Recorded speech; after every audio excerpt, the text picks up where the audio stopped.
Hi everyone, today I'm going to show you how to replace the brake pads for a V-brake or linear brake system. It is so easy to do. I'm actually going to do it in one take for you. Now I know the bike here is up on a stand and I'm holding the wheel in place with a bungee cord to stop things flapping around, but none of that's important. None of that is crucial. You can just do this propped up against a wall. Anyway, first thing you need to do is to remove your noodle. So this silver part here is held in by a wedge here. Remove one from the other, it will pop open your caliper arms, and then you're free to work. These caliper arms actually bend out further, but it's the brake pad itself that's stopping that. No big drama. To remove, you're going to have to check, but it's almost certainly going to be a 5mm hex wrench that's needed. Sometimes it's a bigger opening, but regardless, you're going to undo this nut here. Now, it's the other side of the caliper arm where all the business is, but there are some extra parts as well, so make sure not to lose them. But undoing by hand, you're going to get the nut off. You're going to put that somewhere safe, not between your lips, because that would be inappropriate and unsafe, so don't do that. Anyway, you've got all these parts here that are coming off. So I've bent the pad upwards. Oh, seriously, I've dropped a bit. Can you believe it? Okay, I've got all the bits. Let's come round to the workbench and I'll show you all the different parts.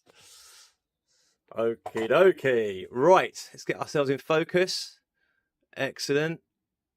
Amazing. Okay, here's all the parts. Don't worry if you get them messed up in the wrong order, because I'm going to show you how to put it back. You have usually 4, but sometimes 5 if you're lucky, different compartments, or 6 rather, components. So you've got a concave, I got a C in science, but I think that's concave, a concave wedge in which this convex part slots into inside like that, and then you have an opposite number as well. So an identical pair. The only difference is the 2 wedges, that's the left of the camera as you can see, are slightly different thickness. You can actually move these around, these two, to help the rim and the brake pad meet. So this is a versatile system to help a different type of V-brake system. This is the part you could probably lose and not lose much sleep over, but try not to. That's your washer. And then obviously your retaining nut. So when it comes to fitting your new brake pads, you've got to make sure not to drop these bits on the floor or swallow them, but you're not going to put them between your lips anyway, so that's fine. You've also got to make sure your grubby fingers don't go on the surface that meets with the rim, because otherwise you might get yourself more squeaking and squealing. But enough for me, we're going to chuck this bad boy back on. So let's move ourselves around. Can't believe I said bad boy. Okay. Let's get ourselves into a bit of focus to about here. Oh, look at that, amazing.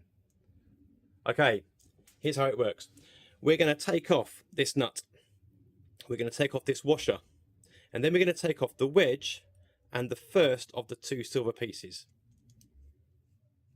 We're going to hold on to them and we are not going to drop them. He says.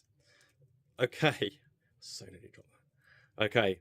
The remaining 2 parts you can see here, they are going to stay this side of the caliper. Now, just off camera, can't quite see, there's a slit here, the groove that the brake pad fits into. So we're going to slot that into the groove. Hopefully now you can see the end just here. You're going to put all your parts back on. So silver, wedge, and then washer. And then the retaining nut is on. Don't do it completely tight, just do it enough so all your bits don't fall on the floor. So brake pad's on, really super loose. Now you need to push the brake pad caliper arm so that the pad meets the rim. If this part has slipped over, there's sometimes a chance that it can touch against the tyre. So when you push the caliper arm, you might feel that the rim has already made contact with the pad. It hasn't. So make sure this is always this way, pushing the caliper arm, make sure the pad meets the rim, and it should be a perfect fit all the way along the rim. So make sure you get your head down low and looking across. So that's basically where you want to be. Make sure your tyre is inflated, because if it's flat, when you come to inflating the tyre, it becomes bulbous around here. It may well touch the top of the pad, and that won't be great. Those concave and convex parts have now calibrated themselves. Because you've pushed the pad to the rim, they have adjusted themselves. They look super and ready to go. So we're going to tighten this up. As you get to real tightness, this part of the pad is probably going to move around in a clockwise fashion, similarly with the tightening.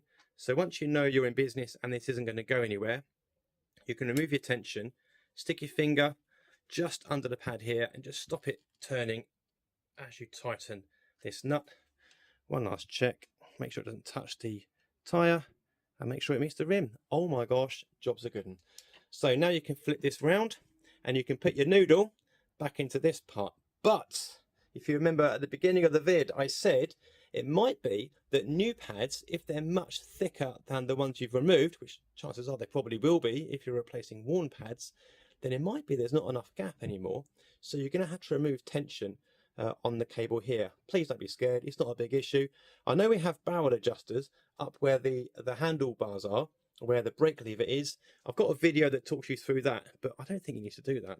So although this does fit back on, and if it does for you too, great, you're already back in business. If it doesn't fit for any reason, don't panic.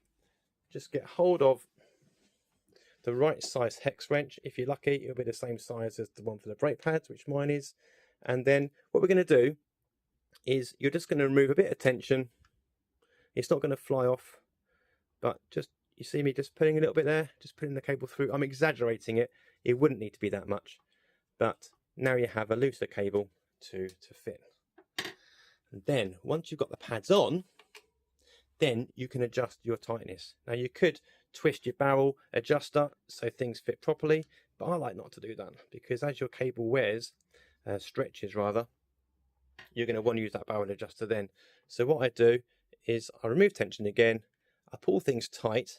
That is exactly tight one to the next. Now obviously things are kinked up here because I've still got an old pad this side. So you want to let off a little bit once you've got your new pads on. Again, I'll do that for you. Putting tight, the wheel's not going to move. So let off your tension and then till you know the wheel's going to be moving properly. There we go.